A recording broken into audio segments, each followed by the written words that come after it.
Olá, seja bem-vindo ao nosso canal Teologia Aprenda Mais. Estamos começando aqui o nosso momento EBD, Mais Saber, Mais Viver. Estamos agora na lição de número 5, né? E hoje nós vamos estudar sobre uma igreja cheia de amor. O eixo temático da lição do terceiro trimestre, né? Igreja em Jerusalém, doutrina, comunhão e fé, a base para o crescimento da igreja em meio às perseguições. O comentarista desse trimestre é o pastor José Gonçalves. Ok? Então, aqui no nosso momento EBD, que está no nosso canal Teologia Aprenda Mais, eu já falei que nosso canal Teologia Aprenda Mais é um canal que está aberto, tá? Do YouTube. Nós temos mais de 300 e poucos vídeos gravados, todo para o mundo, né, do bacharel em teologia, né, história do cristianismo, história da igreja, história patrística, teologia do Antigo Testamento, teologia do Novo Testamento, teologia sistemática, enfim, curiosidade bíblica 1, 2, 3 e 4, teologia contemporânea, história da teologia, enfim, tem toda uma bagagem apologética que você possa desfrutar, você possa estudar, você possa aprofundar mais no conhecimento. Então, meu canal é voltado para aquelas pessoas que queiram um conhecimento mais sólido, um conhecimento mais provocativo, relacionado à palavra de Deus, né, a verdadeira hermenêutica, a verdadeira exegese, né, a chave da interpretação, e entendermos a intenção do autor, ok? Então, no momento EBD, agora vamos trabalhar na lição de número 5, que você vai ministrar no dia 3 de agosto de 2025, que é uma lição que vem logo em seguida, né, próximo da outra lição de número 4, que foi a lição Uma Igreja Cheia do Espírito Santo, né? As pessoas hoje elas estão buscando mais a questão dos carismas, né? O carisma, do que o caráter. Né? O caráter se fala de quê? Fala de Gálatas, capítulo 5, versículo 22, que fala do fruto do Espírito, tá? Ou fruto do Espírito no singular, que é amor, gozo, paz, longanimidade, benignidade, bondade, fidelidade, mansidão e domínio próprio. Estou usando Almeida, revista atualizada na minha fala, ok? Então, agora, relacionado aos dons espirituais, está em 1 Coríntios, capítulo de número 12. Mas uma coisa eu quero dizer, carisma e caráter, né? Porque o fruto do Espírito retrata o caráter de Cristo, o caráter da igreja. E Paulo retratou muito bem a carta dele à igreja de Corinto, precisamente lá no capítulo de número 12, no capítulo de número 12, e o último versículo, né, que ele já vai saindo do capítulo 12, o capítulo 12 ele retrata todos os dons espirituais, e de lá ele entra no capítulo 13, que o capítulo 13 retrata a questão dos dons espirituais. Deixa eu pular mais um pouco, dos dons espirituais, ou melhor dizendo, do amor, o capítulo 13. E do capítulo 14, ele volta novamente a ressaltar o dom de profecia, o dom de línguas, né, de variedade de línguas, variedade de outras línguas, línguas estranhas, que está na Almeida Revista e Corrigida, né? Aparece ainda na antiga Almeida Revista Corrigida a palavra línguas estranhas, né? Que está lá no capítulo 14 de 1 Coríntios. Mas a Almeida Revista Atualizada, a nova versão internacional, que é a NVI, as novas traduções, a NVT, e as demais traduções, ela já traz do que outras línguas, que é a tradução do grego que aparece glossa, ok? Então a gente vai ver o que Paulo fala lá no finalzinho do capítulo 12. Vou lá aqui um pouquinho na Bíblia, aqui, procurando o capítulo 12, para entrar. Ele faz o quê? Ele faz um equilíbrio aqui, né? Dando um equilíbrio entre o capítulo 12, dos 9 dons espirituais, claro que tem muito mais do que 9 dons, né? Paulo lista esses 9 dons aí, que são dons espirituais, mas tem dons administrativos, dons ministeriais, dons para servir, e etc. Mas os mais procurados são esses, né? Que nós listamos ele como dons, os dons carismáticos, né, que são os dons de revelação, ou dons do saber, dons de poder, né, e os dons de locuções, o dom de inspiração, que está aí, que são novos dons. Mas o que eu quero colocar aqui é o final do capítulo de número 12, o que Paulo coloca aqui para a igreja de Corinto.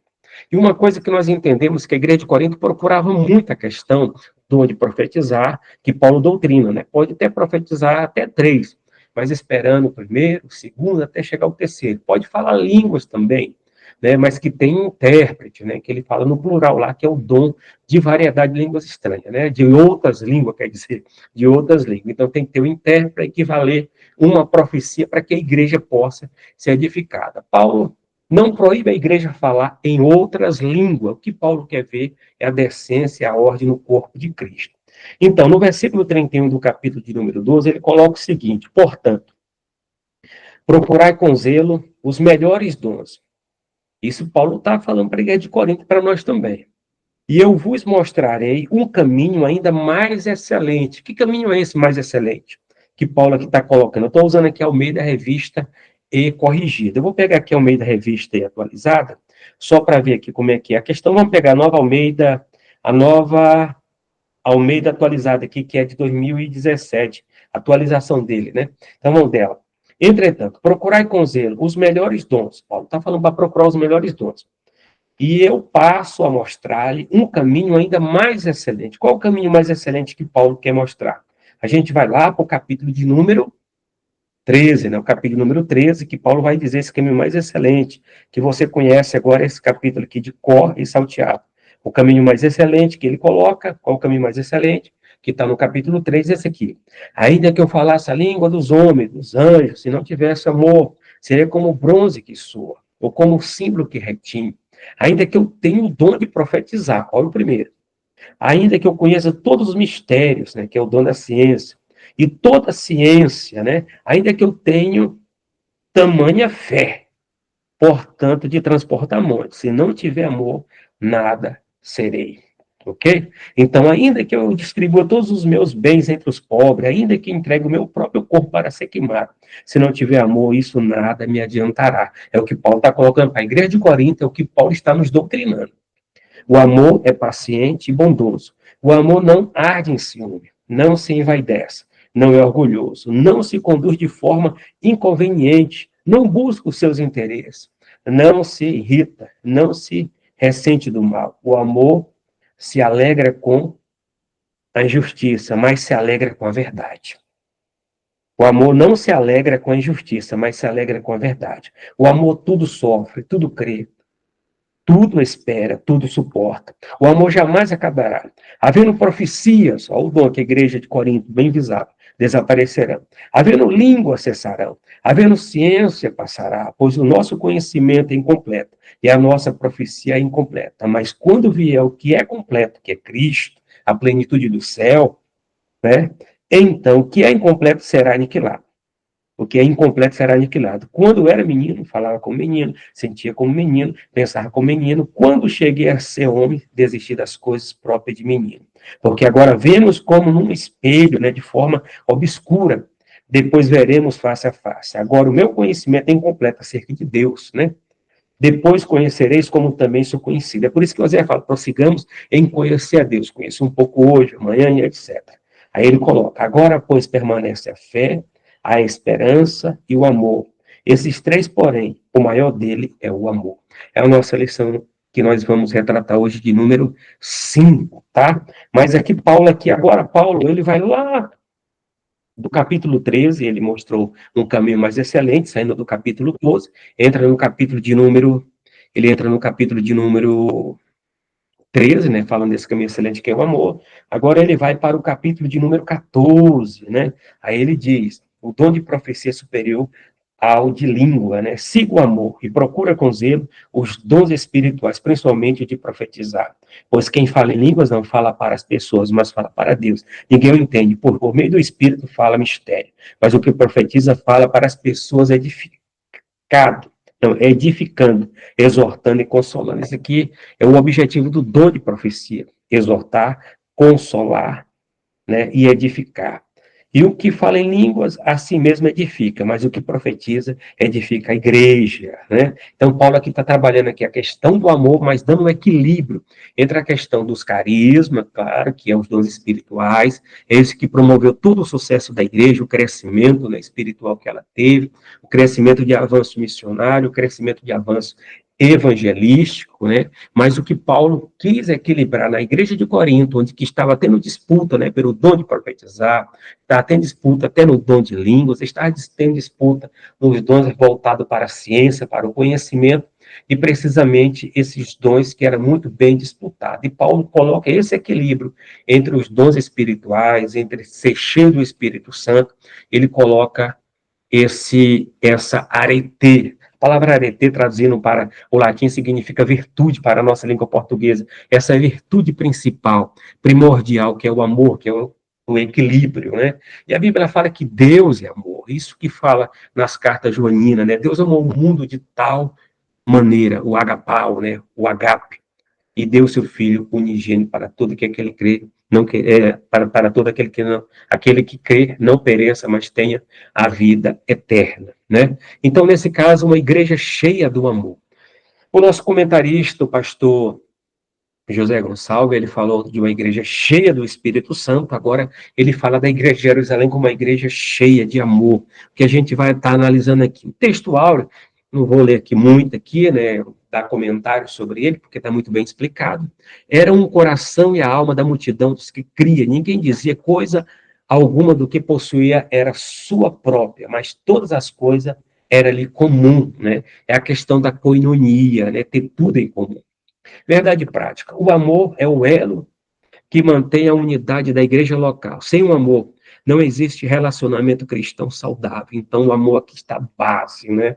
Está todo o elo, está todo o princípio que equilibra toda a cristandade acerca de um Deus que é amor e queres que seus filhos também sejam amorosos, né? Então, nós temos a leitura bíblica em classe, capítulo 4, versículo 32 a 37, né? Vou deixar para você estar fazendo a leitura aí junto com a sua turma, na sua casa, a leitura devocional. É um texto que você já conhece de cor e salteado, né? Era um coração e a alma da multidão dos que cria. Ninguém dizia coisa alguma do que possuía era sua própria, mas todas as coisas lhe era comum, né? Os apóstolos davam com grande poder testemunho da ressurreição do Senhor Jesus, e todos eles havia abundante graça.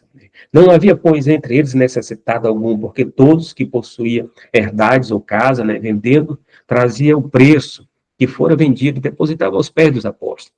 Repartia-se cada um segundo a necessidade que cada um tinha. Por isso que a gente tem que ler o texto a partir do contexto, para não ter um pretexto para heresia. Texto sem contexto é pretexto para heresia, para a gente não ser atacado pelo mundo liberal, principalmente pelo mundo herético, né? E principalmente as interpretações das igrejas heterodoxas. Então, José, cognominado pelos apóstolos de Barnabé, que traduzido é filho da consolação, Barnabé, tá? Ele era levita, natural de Chipre, possuía uma herdade, vendeu e trouxe o preço e depositou aos pés dos apóstolos, a administração dos apóstolos, onde que os apóstolos estavam recebendo, tá? Então, nós temos aqui a introdução, nessa lição veremos como o amor de Deus se manifesta numa igreja genuinamente cristã. Ele capacita a igreja a enxergar os mais necessitados, a buscar caminhos para que suas carências sejam atendidas. Esse amor, contudo, não é um mero sentimento humano, tá?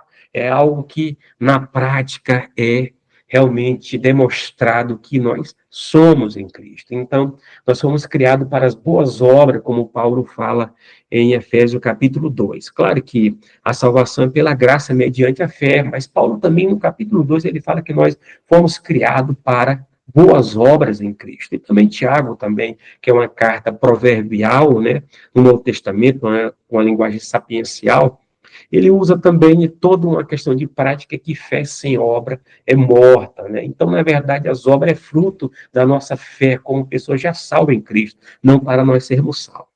Em vez disso, ele é a expressão máxima da graça de Deus que foi derramada abundantemente nos corações daqueles que creem em Jesus. Somente através do amor de Deus, o cristão aprende a ser solidário, generoso com aqueles que precisam ter suas necessidades supridas, né? Então, a gente vê aqui que na carta que Paulo coloca, né, a questão do amor líquido, né? Inclusive tem até a questão da sociedade líquida, né, que o sociólogo Bauman escreve, ele escreve até um livro também chamado Amor Líquido, né? Mas a Bíblia e Paulo já falava isso, que está lá em Romanos capítulo 5, versículo 10, se eu não me engano, no capítulo 5, né? Que ele fala que Deus prova o seu amor para conosco, em que Cristo, né?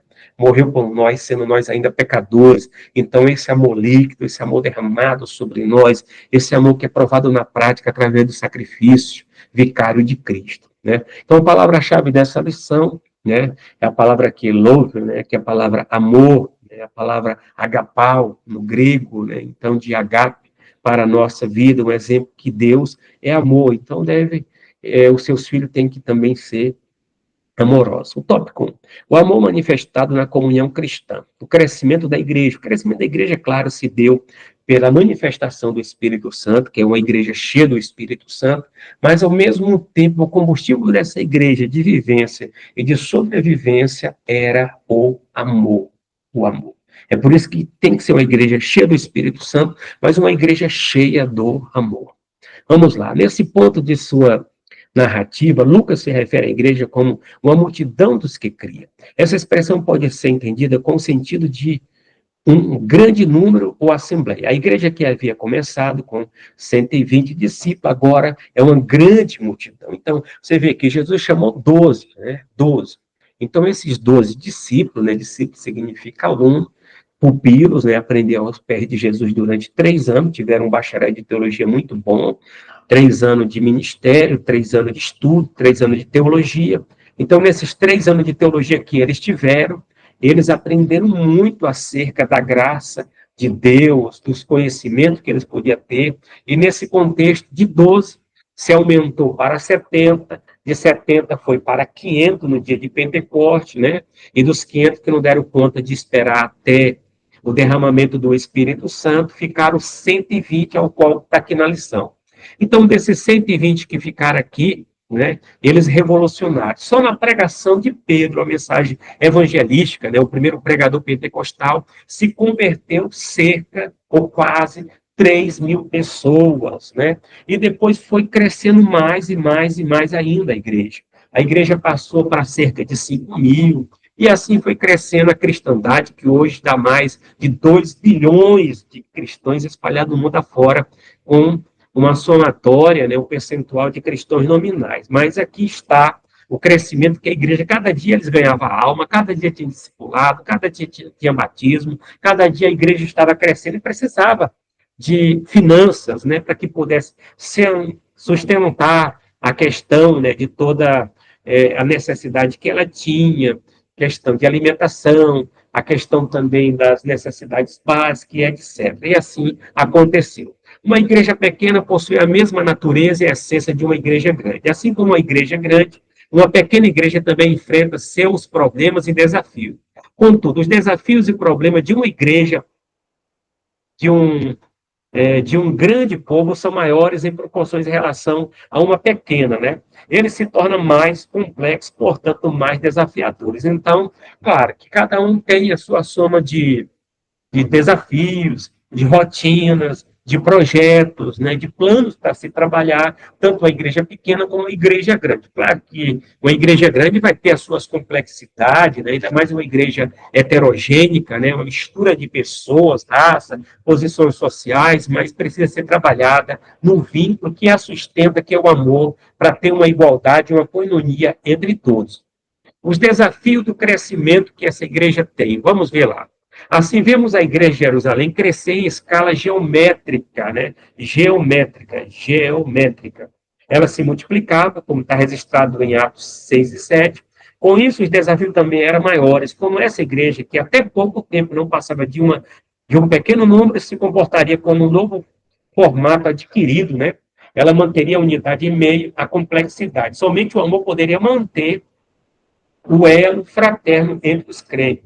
Então, nessa igreja que era heterogênica, né? A igreja, claro que é heterogênica, então tem pessoas que vão ter um nível social, econômico, político, né, mais elevado do que o outro. Vai ter uns irmãos que são mais abastados, é mais ricos, são mais pobres, mas todos em si são iguais perante Cristo. Porque Cristo é o cabeça da igreja. Cristo é o cabeça da igreja, né? E essa igreja, como corpo, tem vários membros, ainda que seja uma pequena unha do corpo, ela é tão importante para o corpo que essa unha, se encravar, realmente o corpo todo vai sentir. Então, para ter um vínculo maior, para ter essa unidade, é o amor cristão, o amor de Cristo derramado em nossos corações. O que a igreja de Jerusalém deixa para nós como exemplo. De fato, Paulo dirá que o amor de Deus foi derramado nos nossos corações. Olha lá, vamos lá. De fato, Paulo dirá que o amor de Deus foi derramado os corações dos crentes pelo Espírito Santo, Romanos 5 e 5. Aos Colossenses, o apóstolo gentil diz que o amor é o vínculo da perfeição. Cara, isso é muito importante que Paulo coloca em Colossenses 13 e 14, né? Que é o vínculo, é o que nos liga. Somente através do amor cristão a igreja que pode manter-se unida. Quando a igreja se fragmenta e se divide, isso significa que o egoísmo tomou lugar do amor em algum ponto. Então, jamais o egoísmo, jamais a questão da falta do amor, jamais a questão da falta do respeito, de pensarmos que somos maior do que os nossos irmãos, ou somos melhores, e etc. Nada disso pode ter no corpo de Cristo. O corpo de Cristo não há grego, não há centa, não há gentil, são todos um em Cristo Jesus, como Paulo diz na carta aos Gálatas. Então tem que ter o amor imperativo em nossas vidas, né, para nos dar essa bendita unidade, o que é mais importante para nós. A vida interior. A expressão era um coração e alma, né? 4:32 de Atos, mostra a igreja em sua essência, revelando a sua união interna. O Espírito capacitou poderosamente os cristãos para cumprir a missão fora da igreja, para a tarefa do evangelismo, mantendo os crentes unidos internamente. Então, o Espírito Santo impulsionou a igreja para pregar, para evangelizar, para fazer missões, o que foi cumprido lá em Atos 2 e também em Atos capítulo 1, versículo 8, né? Recebereis poder descer sobre vós, semeis testemunha tanto em Jerusalém, Judéia, Samaria, até os confins da terra. Então a igreja recebeu o dínamo, o poder de Deus para pregar o evangelho. Agora, na pregação, é aquilo que Paulo falou lá na igreja de Corinto: eu plantei, Apolo regou, mas quem deu crescimento foi Deus. Então, tem alguém que planta, alguém que rega, Deus que é o soberano que vai dar o crescimento. Mas cada um tem que fazer no vínculo do amor, no vínculo doutrinário, da maneira que a Bíblia nos ensina. Tá?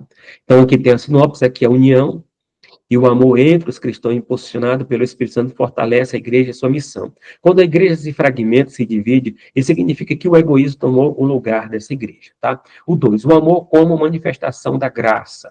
Vamos lá, a graça como manifestação do Espírito. A graça é muito importante, né? O melhor ambiente para a manifestação dos dons do Espírito é uma igreja onde o amor de Deus está presente. Então, a igreja tem que buscar os carismas, os dons espirituais, mas jamais esquecer o caráter.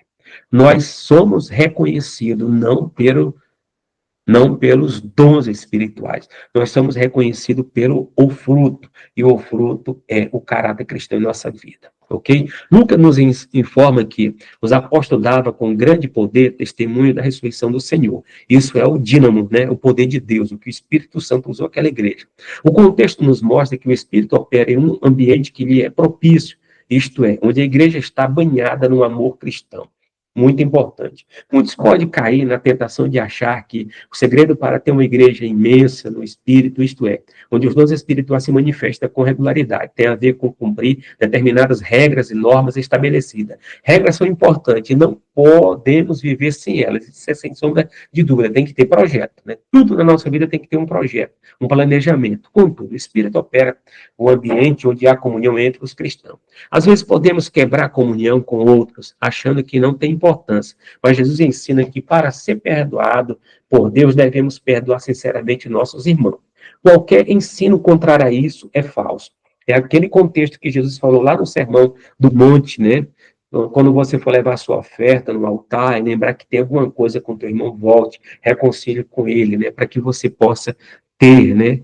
E ser abençoado, e não ter doenças psicossomáticas ou outras questões pela frente.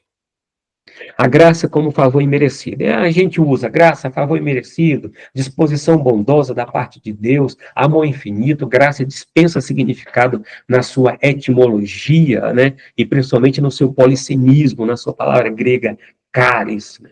Vamos lá. Ainda há um outro aspecto da graça de Deus revelada nesse contexto. Em todos eles havia abundante graça. Significa que a graça de Deus estava manifestada tanto nos apóstolos como em toda a igreja. Esse texto se encontra deslocado, mas é posto aqui com o propósito de mostrar a razão, o motivo daquele contagiante ambiente cristão. Então, a graça, nós somos salvos pela graça de Deus. Nós somos salvos pela graça mediante a fé, né? Somos salvos pela graça mediante a fé. Então, isso é maravilhoso. em nossas vidas. Então, a graça é esse favor divino. Eu vejo as pessoas dizendo a questão dessa confissão positiva: eu não aceito, eu não quero, eu não aceito ser pobre, eu não aceito ser doente, etc. Claro, nós temos que lembrar da oração do Pai Nosso: seja feita a tua vontade. Então, o que nós merecíamos, na verdade, era a condenação do inferno. Mas a Bíblia fala que Deus amou o mundo de tal maneira que deu seu Filho unigênito para todo aquele que nele crê não pereça, mas tenha vida eterna. Isso é graça, é favor imerecido, é disposição bondosa da parte de Deus, ao qual Deus demonstrou a sua bondade e nos deu. Graça significa presente, salvação é presente, salvação é a experiência transformadora do encontro do homem com Cristo. É isso que devemos fazer.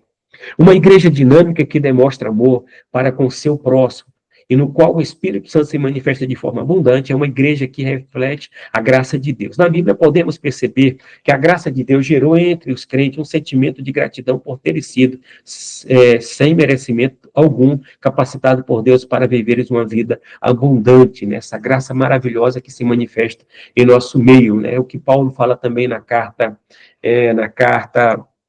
a Tito, né? A graça de Deus se há manifestado entre nós, trazendo a salvação, trazendo o que é bom para todos. Isso se torna um padrão nas demais igrejas do Novo Testamento. Vamos, por exemplo, até tem um presente aqui no meu slide aqui, ó. Esse sentimento de gratidão como uma resposta à graça de Deus na pessoa do apóstolo Paulo. Somente a graça gera também um sentimento de gratidão. Então nós recebemos de graça esse presente da parte de Deus. Agora devemos demonstrar nessa posição vertical a nossa gratidão para com Deus naquilo que nós recebemos, do que é gracioso, do que é um presente dado pelo Criador à criatura. Tá certo? Então, o 3, a manifestação do amor na solidariedade cristã. Vamos lá, a busca pela equidade.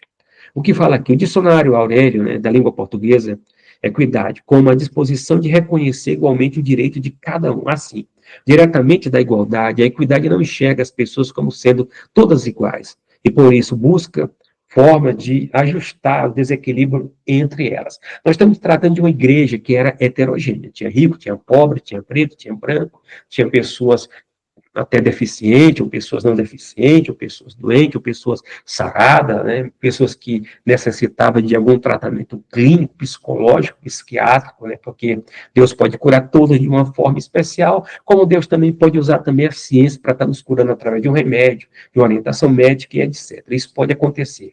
A primeira coisa que pode acontecer é a cura de forma sobrenatural. Deus, ele vai e cura de uma forma sobrenatural sem precisar de nada. Mas, ao mesmo tempo, ele pode instrumentalizar a medicina, a ciência também, para fazer algo maravilhoso em nossas vidas, porque isso acontece.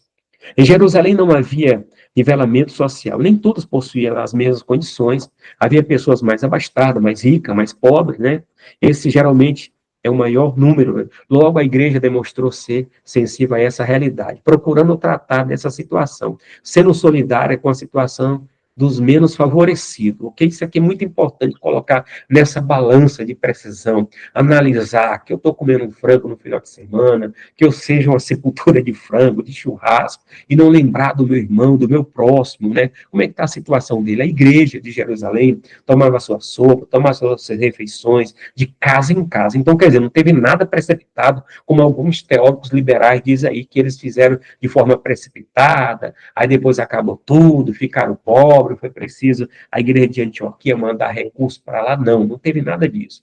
Se você for analisar no capítulo 7, teve a grande perseguição de Saulo.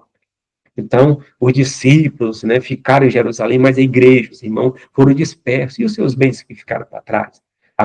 Que o Estado vem confiscar, que vê realmente a polícia, tomar os bens materiais. Então, tem toda uma peleja para se pensar e analisar esse contexto, mas a gente analisa que eles não fizeram nada precipitado. Se você dizer que eles fizeram algo precipitado, as muitas coisas que o Espírito Santo usou essa igreja, que foi uma igreja que tinha os dons espirituais, uma igreja equilibrada no amor, uma igreja que procurou viver a direção e a diretriz, a simetria do Espírito Santo, eles fizeram conforme, dentro da lógica da razão do Espírito Santo. Então, eles realmente fizeram aquela questão de alguém que tinha mais de alguns bens, vendia, né, como foi a questão que ele exemplificou, a questão de Barnabé, vendeu uma herdade, uma propriedade, e de lá depositou aos pés do apóstolo para que pudesse realmente tratar e ajudar aquelas pessoas menos favorecidas, principalmente aqueles peregrinos que se converteram no dia da pregação de Pedro, e assim a igreja fazia, e ela ainda ia de casa em casa. Então, que era de casa em casa, eles tinham os seus bens ainda, eles fizeram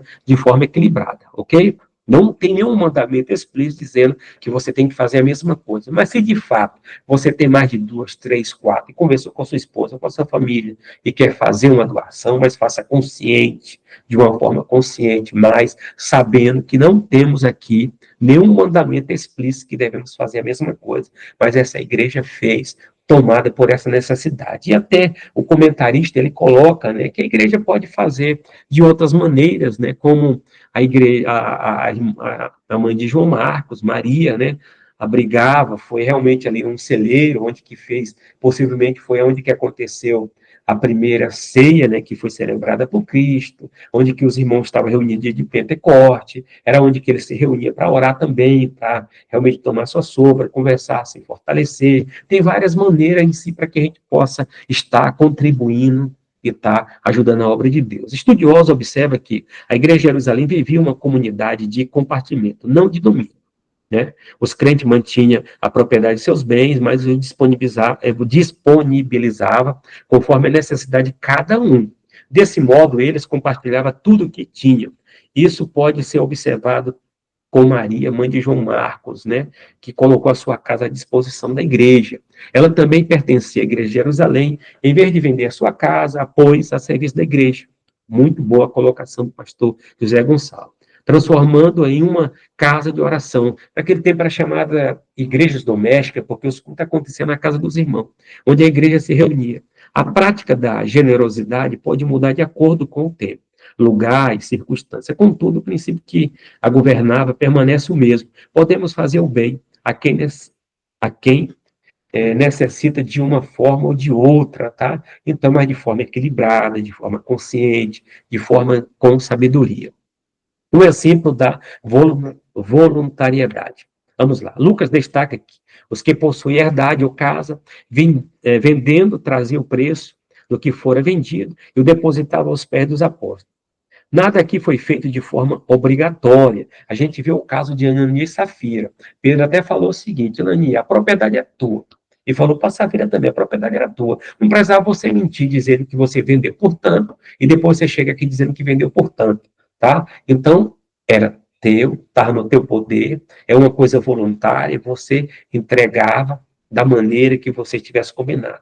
Mas o fato que ele morreu, tanto Ananias e Safira morreram, devido à questão da mentira, não por causa do valor da oferta, ok? Então, nada aqui foi feito de forma obrigatória, ninguém contribuía porque foi constrangido a isso, tá? Então, é aquela questão, nós realmente entregamos o nosso dízimo, as nossas ofertas, né, porque nós temos a gratidão, né, dessa prática de generosidade, essa prática que a igreja necessita ser mantida financeiramente, e é assim também que a gente puder fazer também a questão de ajudar um irmão, de alguma forma, quem sabe pagar a energia lá dele que você tiver condição, na falta, que ele está precisando de uma água, que precisa pagar, de algum feito também que você pode fazer doméstico também. Então, existem várias formas de você estar contribuindo e ajudando com seu irmão, né? Então, devemos ajudar os necessitados na fé, os necessitados, principalmente os domésticos da fé, como Paulo fala na carta aos Gálatas. O texto bíblico deixa claro que havia voluntariedade nos crentes em ajudar uns ao outro. Havia uma consciência de pertencimento e, por isso, ninguém desejava ver o outro excluído. Isso é muito importante que a igreja nos deixe de dizer. Isso era manifestação do grande amor de Deus, derramado nos corações daqueles crentes, ok? Então, isso é muito importante, o que nos deixa aqui. Chegamos à conclusão de mais uma lição bíblica. Vimos como o amor de Deus derramado nos corações da primeira igreja mobilizou os crentes a socorrer os mais necessitados. Isso aconteceu de forma voluntária, quando cada um, de acordo com suas posses, se prontificava a dar o que lhe pertencia, né? Não a igreja cristã verdadeira sem essa identificação com o outro. Ninguém pode fechar os olhos diante da necessidade alheia e se auto-intitular de cristão. O verdadeiro amor se realiza no atendimento da necessidade ao próximo, né? Então devemos amar a Deus de todo o nosso coração, de toda a nossa alma, de todo o nosso entendimento, e amar o próximo como a nós mesmos, tá? Então, se você for dar alguma coisa, algum presente, alguma coisa para o irmão, e lembrar que essa questão, que a questão de você fazer a doação, de você fazer a doação, você fazer a doação, você faz uma coisa necessária, de bom proveito, tá bom? Então, terminando a nossa aula por aqui, que Deus em Cristo nos abençoe.